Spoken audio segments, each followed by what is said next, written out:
right? We have a Sandler thing called IR theory is your identity versus your role. Hmm.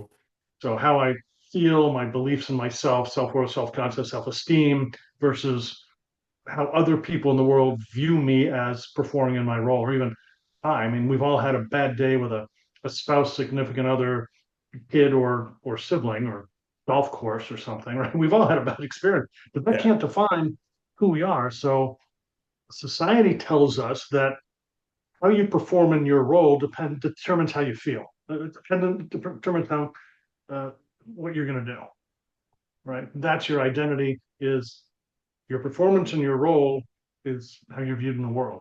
Hmm. My belief is the behaviors and the things that I do determine how I feel about myself, Yeah. right? The role performance, and here's the technical part. If on a scale of 1 to 10, I see myself as a 6 through 6, 7, 8, meaning I don't get out of my comfort zone a lot. I'm afraid I'll never be that good. I'm an at leaster, or worse in New Jersey, we call them losers. You can't do that on a video. But Hmm. right, if I'm getting out of my comfort zone and I view in my mind, without a big ego, that I'm an 8, 9, 10, then I can start to perform in roles better than I could if I don't see myself that way. Yeah.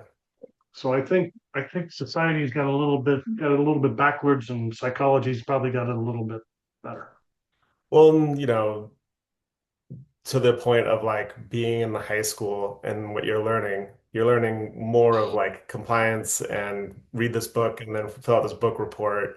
And you're not learning these emotional intelligence building activities like, hey, if you guys have a robotics club, you don't ask your dad to go ask somebody to do it. You go out and you have a conversation with an adult and start building your own self-worth.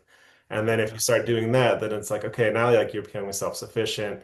You start to understand the difference between, who you are and what that activity is.